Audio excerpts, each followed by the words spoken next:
तो सीधे पंचकुला लिए चलते हैं, जहां पर हरियाणा के मुख्यमंत्री मनोहर लाल एक कार्यक्रम में संबोधित कर रहे हैं। इनका सबका स्वागत करता हूं, सबका अभिनंदन करता हूं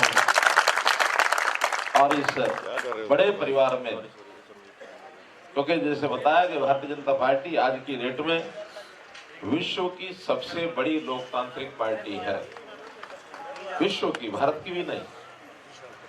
तो पूरे देश में, वैसे तो दुनिया का सबसे बड़ा लोकतंत्र भी भारत ही है। आबादी भले चाइना की ज्यादा हो, लेकिन चाइना में लोकतंत्र नहीं है। इसलिए अपने इस सबसे बड़ी पार्टी में आप आए हैं।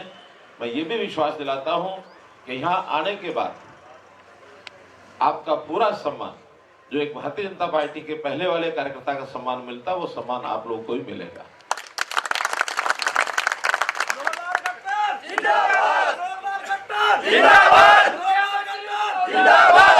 भाई सुनो,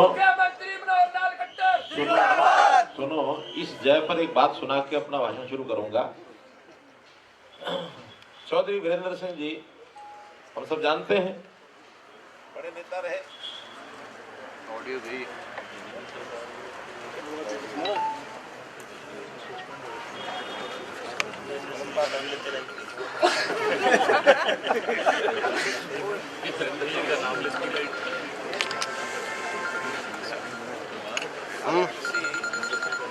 देख लो, कितना बिठा रखा था उन्होंने मामले थी।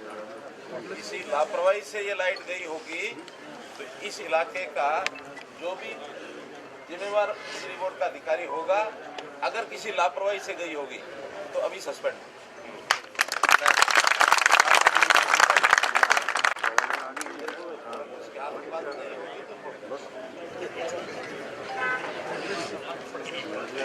कोई बात हो सकती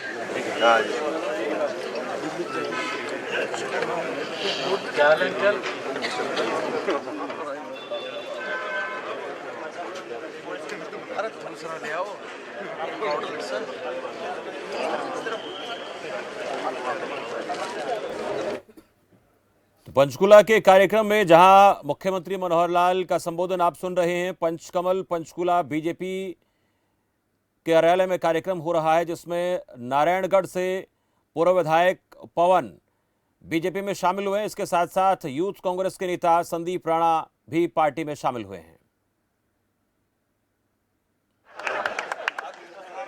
कुछ तो सजा मिलेगी ना।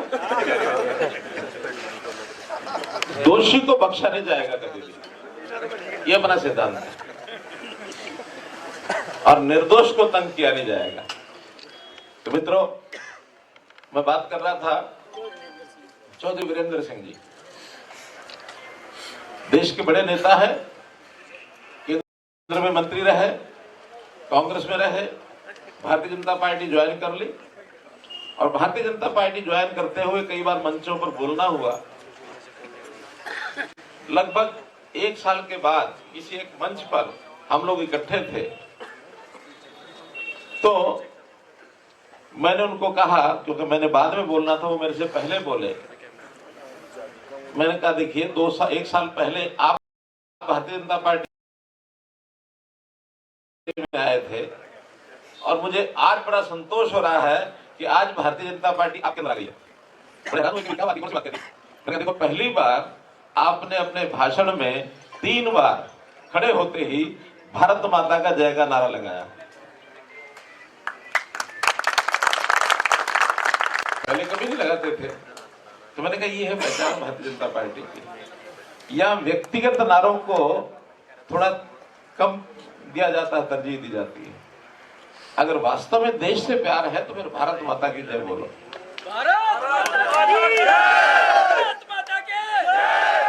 और आगे से ये जो व्यक्तिगत नारेबाजी है ना, कोई कुछ होता नहीं है इससे, मेरे जैसा तो बिल्कुल नहीं होता। इसलिए मित्रों, बात में से बात निकल आई आपके नारों से, मुझे लगा कि अच्छा अवसर है। नए जो लोग आते हैं भारतीय जनता पार्टी में, वो भारतीय जनता पार्टी में तो आ जाते हैं, लेकिन आने के कुछ समय बाद ही जब यहाँ का वो व्यवहार देखते हैं, चाल चलन देखते हैं, रीति रिवाज देखते हैं, व्यवस्था देखते हैं, फिर भारतीय जनता पार्टी उनके अंदर आती है। ये दोनों का बड़ा अंतर है। तो मैं आशा करता हूं कि जल्दी भारतीय जनता पार्टी आपके अंदर, सबके अंदर आ जाए। तो मित्रों, आज हमारे बीच में अपने प्रदेश के शिक्षा मंत्री श्री कंवरपाल जी, और मैं कहूंगा कि आज के आयोजन में बड़ी भूमिका श्री कंवरपाल जी ने निभाई है। इन्होंने मुझे कहा कि ऐसे पवन दीवान जी, मैंने कहा पवन दीवान जी से तो 4 साल पहले भी मेरी बात चली थी, इंतजार कर रहे थे कि कब इस समुद्र में आके मिल जाएं।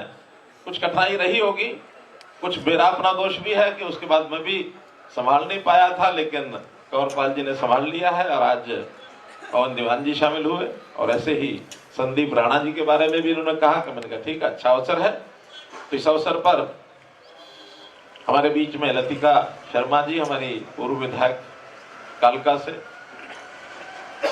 पूर्व विधायक लाडवा से, और हमारे प्रदेश के महामंत्री श्री डॉक्टर पवन सैनी जी, दोनों जिलों के हमारे अध्यक्ष हैं, पंचकुला जिले के श्री अजय शर्मा जी, अंबाला जिले के राजेश बतौरा जी, उपस्थित हमारे तरुण भंडारी जी, भारत भारती जी, अन्य सभी, मदन चौहान जी जो मेयर यमुनानगर से हैं, वीरेंद्र गर्ग जी हैं, उपस्थित अन्य सभी सज्जनों, भाइयों बहनों। जैसा मैंने बताया कि भारतीय जनता पार्टी ये सबसे बड़ी दुनिया की पार्टी है, और ये बहुत पहले तो ये मान के चलो कि छोटी पार्टी जनसंघ के रूप में शुरू हुई थी 1951 में। और भाई थोड़ा पीछे वालों को भी देखने दो,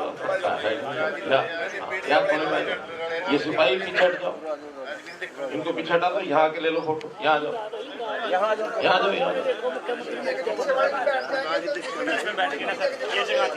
नहीं, पीछे वाले नहीं, हम इधर आ जाते हैं, बीच में बैठ के सारे। नहीं, ये तो बाद में आप लेट आए, ये तो पहले आकर बैठ गए, आप पहले आते हैं। तो मित्रों, देश की उस समय एक छोटी पार्टी, और जब बनी थी तो क्यों बनी थी, मैं 2 वाक्यों में आपको बताता हूं। उस समय एकमात्र कांग्रेस पार्टी थी। विचार ये आया कि कभी भी लोकतंत्र में सिंगल पार्टी नहीं रहनी चाहिए, क्योंकि सिंगल पार्टी रहेगी तो मनमानी करेगी, कर सकती है ना। अगर उसको चेक करने वाला कोई बराबर में खड़ा रहेगा तो कम से कम मनमानी नहीं करेंगे। तो एक अच्छे विपक्ष की भूमिका के लिए जनसंघ शुरू हुई। बढ़ते बढ़ते 1967 में पहली बार कुछ प्रदेशों में संविध सरकारें आ गई जिसमें जनसंघ शामिल हुई।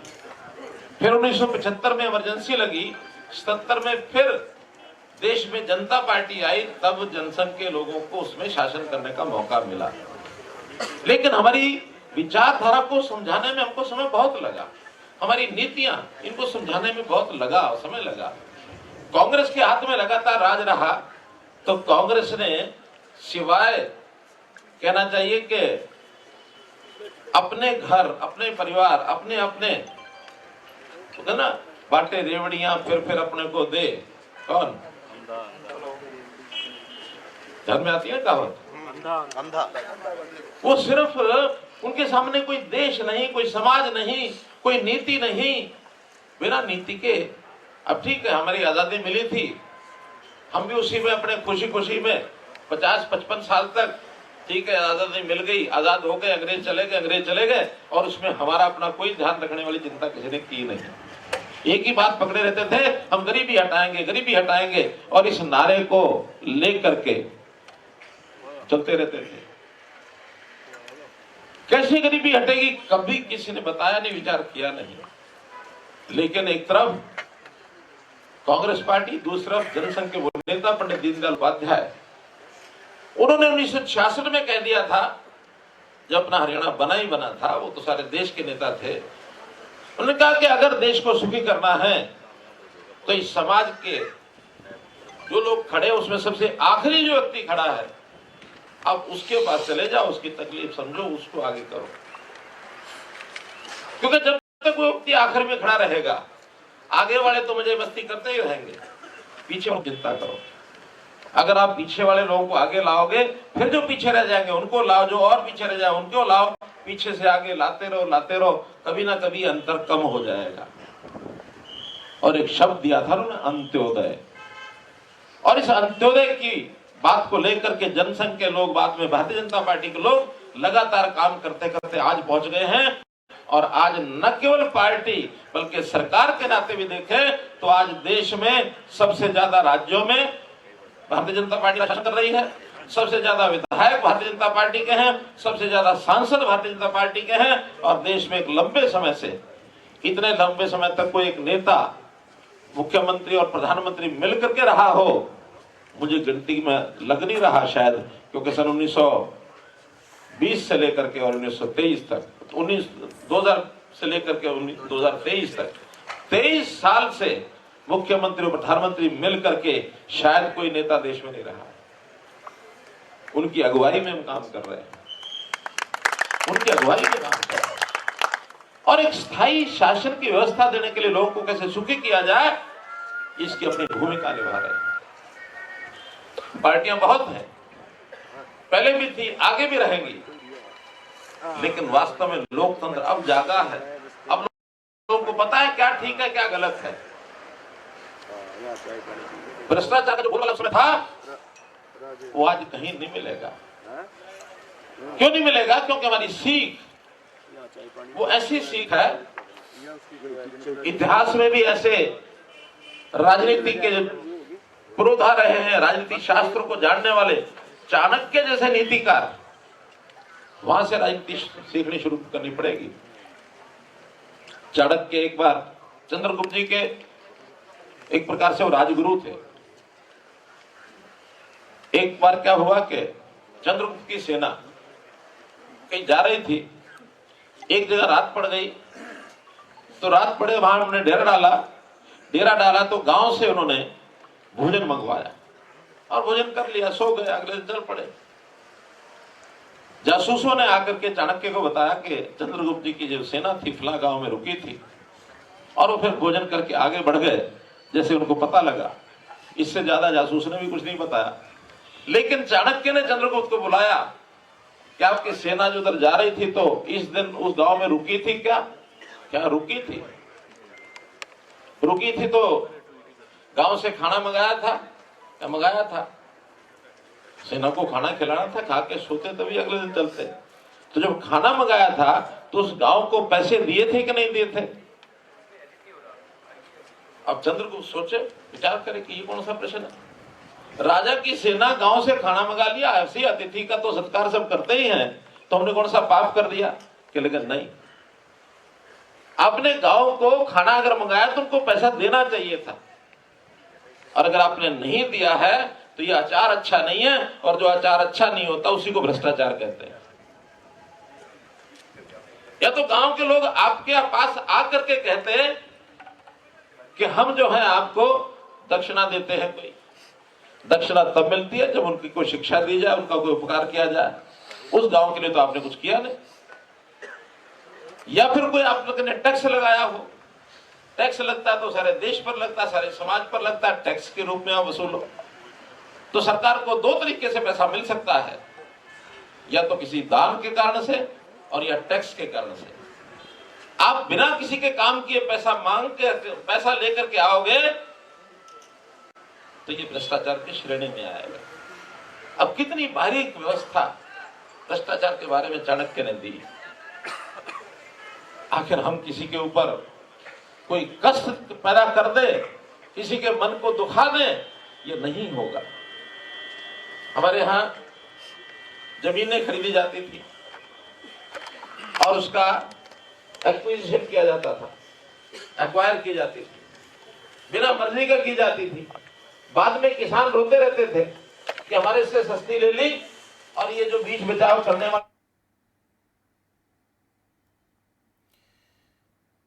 तो मुख्यमंत्री मनोहर लाल का संबोधन आप सुन रहे हैं, उसमें उनकी तरफ से नारायणगढ़ से पूर्व विधायक पवन दीवान और यूथ कांग्रेस नेता संदीप राणा को बीजेपी की सदस्यता दिलाई। इसके साथ साथ चंद्रगुप्त का एक किस्सा वो साझा कर रहे हैं कि भ्रष्टाचार क्या होता है और कैसे उसको खत्म किया जा सकता है। इस मसले पर कार्यकर्ताओं को वो संदेश देने की कोशिश कर रहे हैं।